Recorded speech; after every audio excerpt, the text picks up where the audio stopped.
మిత్రులారా నమస్తే. That is Kejriwal అండి. That is Kejriwal.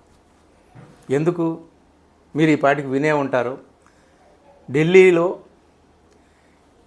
రోజు రోజుకి గంట గంటకి రాజకీయ పరిణామాలు వేగవంతంగా మారిపోతూ ఉన్నాయి. అరవింద్ కేజ్రీవాల్ ఏ నిమిషంలో ఏ స్టెప్ తీసుకుంటాడు, ఏ నిర్ణయం తీసుకుంటాడా అని చెప్పేసి ఆయన సహచరులు కూడా, ఆయన పార్టీ నాయకులు, ఆయన పార్టీ కార్యకర్తలు వాళ్ళే కాదు, అటు ప్రత్యర్థి పార్టీ అయినటువంటి కేంద్రంలో అధికారంలో ఉన్నటువంటి బీజేపీ కూడా చాలా అయోమయంగా ఎదురు చూస్తూ, చాలా ఉత్కంఠభరితంగా ఎదురు చూస్తున్నారు. అందరూ కూడా ఏ నిర్ణయం తీసుకుంటారు, ఎప్పుడు ఏ నిర్ణయం తీసుకుంటాడో కేజ్రీవాల్ ఎవరికీ అర్థం కాదు. ఆతిషీ సింగ్ని, ఢిల్లీ ఎడ్యుకేషన్ మినిస్టర్ ఆతిషీ సింగ్ని ఆయన ఢిల్లీ సీఎం పీఠం మీద కూర్చోబెట్టాడండి. That is Kejriwal. ఎన్ని రకాల ఊహాగానాలు చేశారు, ఎన్ని రకాల ప్రచారాలు చేశారు. ఇక ఆయన ముఖ్యమంత్రి జైల్లో ఉన్నా దిగడు, బయటకు వచ్చినా దిగడు, ఎన్ని ఆరోపణలు ఉన్నా దిగడు, అవినీతి ఆరోపణలు ఎన్ని ఎదుర్కొంటున్నా సరే దిగడు, ఆయన ఆ పదవిని వదిలిపెట్టడు, అలా పట్టుకొని వేలాడతాడు అని ప్రచారం చేశాడు. ముందు ఆయన్ని జైల్లో పెట్టి ఆయన పార్టీని విచ్ఛిన్నం చేయాలనుకున్నారు, అది కుదరలేదు. జైల్లోనే పెట్టి అలాగే ఆ చీకటి కొట్టంలోనే ఆయన్ని సంవత్సరాల తరబడి ఉంచుదామని అనుకున్నారు, అది కుదరలేదు. ముందు ఈడీలో ఇరికించాలన్నారు, కుదరలేదు. తర్వాత సిబిఐలో ఇరికించాలనుకున్నారు, కుదరలేదు. 22 నెలల్లో ఆయన్ని అరెస్ట్ చేయడానికి రకరకాల తలమునకలయ్యారు. తర్వాత అరెస్ట్ చేశారు, కోర్టు చేవాట్లు పెట్టి ఆఖరికి ఇప్పుడు బెయిల్ మంజూరు చేస్తే ఆయన విడుదల వచ్చాడు. వచ్చిన తర్వాత ఏమన్నారు, చూసారా ఆయన ముఖ్యమంత్రి పదవిని వదలడు అని చెప్పేసి ఎన్నికలకు వెళ్దాం అనుకున్నారు. ఎంత అవినీతిపరుడైన ముఖ్యమంత్రి మీకు కావాలని, అది కుదరలేదు. ఇదిగో నేను రిజైన్ చేస్తానని చెప్పి మొన్న ప్రకటించాడు, ఈరోజు రిజైన్ చేశాడు. అక్కడ ఆ తర్వాత ఏం చేశారు, ప్రచారం ఏం చెప్తున్నారు, అదిగో ఆయన భార్యని తీసుకొచ్చి ముఖ్యమంత్రిని చేస్తాడు అని చెప్పేసి. రిజైన్ ఎందుకు చేస్తున్నాడు, అవినీతి ఆరోపణలు అంగీకరిస్తున్నాడు కాబట్టి ఆయన రిజైన్ చేస్తున్నాడని చెప్పి అదొక ప్రచారం. ఎన్ని రకాలుగా అన్ని రకరకాల ఆరోపణలతో, రకరకాల గొలుసులతో, రకరకాల తాళ్లతో ఆయన్ని బంధించడానికి ఎన్నో ప్రయత్నాలు చేసినప్పటికీ వాళ్ళు 100 ఎత్తులు వేస్తే ఈయన ఒకే ఒక ఎత్తు వేస్తున్నాడు. ఆ ఎత్తుకు చిత్తైపోయి కూర్చుంటున్నారు అన్నమాట. సో సమస్త ఊహాగానాలని పటాపంచలు చేసి ఆతిషీ సింగ్ని కేజ్రీవాల్ ఈ రోజున ముఖ్యమంత్రి పీఠం మీద కూర్చోబెట్టాడండి. తనలోని రాజనీతిజ్ఞత అంటే ఏమిటో చూపించాడు, పొలిటికల్ మెచ్యూరిటీ అంటే ఏమిటో చూపించాడు. ఈ రోజున ప్రత్యర్థులను ఒకే ఒక్క దెబ్బకి చిత్తు చేయడం అంటే ఏమిటో చూపించాడు అనమాట. వాళ్ళ ఊహాగానాలన్నీ కూడా తిప్పి కొట్టాడు ఒకే దెబ్బకి. మనం చూసాం, ఆయన జైల్లో ఉన్నాడు దాదాపు 6 నెలలు. మనీష్ సిసోడియా డిప్యూటీ సీఎం ఆయన జైల్లో ఉన్నాడు. సంజయ్ సింగ్ ఎంపీ ఆయన జైల్లో ఉన్నాడు. పార్టీకి సంబంధించిన అతి ముఖ్యమైనటువంటి నాయకులు అందరూ జైల్లో ఉన్నారు. పార్టీ ఇక చల్లా చెదరైపోతుందని చెప్పి వాళ్ళందరూ కూడా కలలు కన్నప్పటికీ పార్టీని ఏకతాటి మీద నిలబెట్టింది, బయట ఉండి యోధురాల్లా పోరాడింది. వీధి నుంచి మొత్తం పార్లమెంటు దాకా మొత్తం ఆందోళన చేసింది, పార్టీని నిలబెట్టింది. కార్యకర్తల నుంచి నాయకుల దాకా అందరినీ కూడా ఏకశిలా సదృశ్యంగా కాపాడింది ఆతిషీ సింగ్. 43 years old. అతి సామాన్యమైనటువంటి కుటుంబం నుంచి నేను వచ్చాను. వేరే పార్టీలోకి వెళ్తే కనీసం నేను అసెంబ్లీ గుమ్మం కూడా తొక్కి ఉండేదాన్ని కాదు.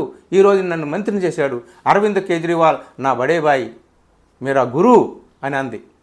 ఎంత లోకప్రియ నాయకుడు ఈ రోజున ఎంతో త్యాగం చేయాల్సి వచ్చింది. మొత్తం ఢిల్లీలో ఇంటికి వెళ్ళి మేము ఈ రోజున అడుగుతాం, అరవింద్ కేజ్రీవాల్ ఏ అవినీతిపరుడా, నిజాయితీపరుడా చెప్పండి అని ఓటు అడుగుతాం. తప్పనిసరిగా ఈ ఢిల్లీ వాసులందరూ కూడా తిరిగి సీఎం పీఠం మీద అరవింద్ కేజ్రీవాల్ని కూర్చోబెడతారని ఆమె ఆత్మవిశ్వాస ప్రకటన చేసింది. ఈ రోజున ఢిల్లీ నడి వీధిలో విలేకరుల సమక్షంలో తనకేమీ ఆనందం లేదని చెప్పింది. ఈ సందర్భంగా నాకు ఎవరూ ప్రశంసలు అందించవద్దు, నాకెవరూ అభినందనలు చెప్పవద్దు, నాకు ఆనందం ఏమీ లేదు, దుఃఖంగా ఉంది. మన లోకప్రియ నేత, మన గురువు, మన మిత్రుడు, ఆత్మీయ మిత్రుడు, మన అన్న ఈ రోజున కొన్ని విషాదకర విపత్కర పరిస్థితుల్లో రాజీనామా చేయవలసి వచ్చింది. ఆయన్ని బయటికి పంపించారు కానీ అనేక రకాల తాళ్లతో గొలుసులతో బంధించి వేశారు. ఒక్క అడుగు కూడా ఆయన సీఎంగా ముందుకు వేయలేనటువంటి పరిస్థితులు కల్పించారు. అలాంటి పరిస్థితుల్లో ఆయన రిజైన్ చేయాల్సి వచ్చింది. అలాంటి పరిస్థితుల్లో తాత్కాలికంగా ఢిల్లీ వాసులకు ఎలాంటి ఆటంకం కలగకుండా చూడడం కోసం నన్ను ఈ పీఠం మీద పెట్టాడు అరవింద్ కేజ్రీవాల్ గారు. కాబట్టి ఇది నాకు ఆనందకరమైనటువంటి సమయం ఏమీ కాదు. ఆయన తప్పనిసరిగా తిరిగి ముఖ్యమంత్రి అవుతాడని ఆతిషీ సింగ్ ప్రకటించిందండి. సరే, ఆమె ప్రకటించింది.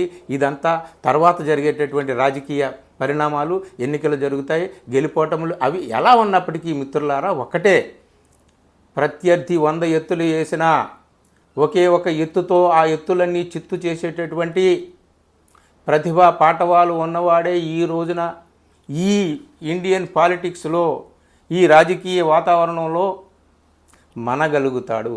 లేకపోతే మటాషే. సో కేజ్రీవాల్ లాంటి నాయకుడు కావాలి. ఒకటి నిస్వార్థపరుడైనటువంటి నిజాయితీపరుడైనటువంటి నాయకుడు కావాలి. బలమైనటువంటి ప్రత్యర్థుల్ని ఎదుర్కొనేటటువంటి దృఢమైనటువంటి ఆత్మవిశ్వాసం ఉన్నటువంటి నాయకుడు కావాలి.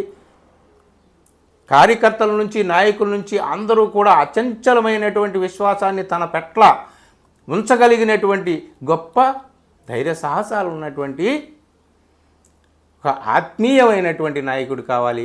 అలాంటి లక్షణాలన్నింటినీ కూడా పుణికిపుచ్చుకున్నటువంటి కేజ్రీవాల్ ఈ రోజున ఈ నిర్ణయం తీసుకున్నాడు. ఈ నిర్ణయంతో ఆయన వ్యక్తిత్వం మరింత ప్రకాశమానంగా అవుతుంది. ప్రత్యర్థులు ఏం చేస్తారు రాజకీయంగా, ఏ ఎత్తులు వేస్తారు, ఏ పరిణామాలు జరుగుతాయి అవన్నీ కూడా పక్కన పెడదాం. కానీ ప్రస్తుతానికి ఇప్పటికిప్పుడు దట్ ఈజ్ కేజ్రీవాల్ అనిపించాడు. దట్ ఈజ్ కేజ్రీవాల్, అంతే తిరుగులేదు. ఆయన ఏ క్షణం ఏ నిర్ణయం తీసుకుంటాడో అందరికీ కూడా అయోమయం. ఇదిగో ఇవాళ ఈ నిర్ణయం తీసుకొని అందరినీ కూడా గందరగోళంలో పడేశాడు. తన పార్టీ శ్రేణులు ఒక పక్క విషాదం, ఒక పక్క సరే అతిశీ సమర్థురాలైనటువంటి నాయకురాలే సీఎం పీఠ మీద ఉంది కదా అనేటటువంటి ఒక తృప్తి అనేటటువంటిది ఉన్నప్పటికీ కూడా తమ ప్రియమైనటువంటి నాయకుడు ఈ రోజున రిజైన్ చేయవలసి వచ్చింది అని చెప్పి ఆయన కార్యకర్తలకు అందరికీ కూడా, ఢిల్లీ వాసులందరికీ కూడా బాధాకరమైనటువంటి వాతావరణమే కదా. ఏది ఏమైనప్పటికీ కేజ్రీవాల్, నేను ఆయామ్ ది కేజ్రీవాల్ అని ఆయన ఈరోజు నిరూపించాడు. మిత్రులారా, వీడియో మీకు నచ్చితే మిత్రులకు షేర్ చేయండి.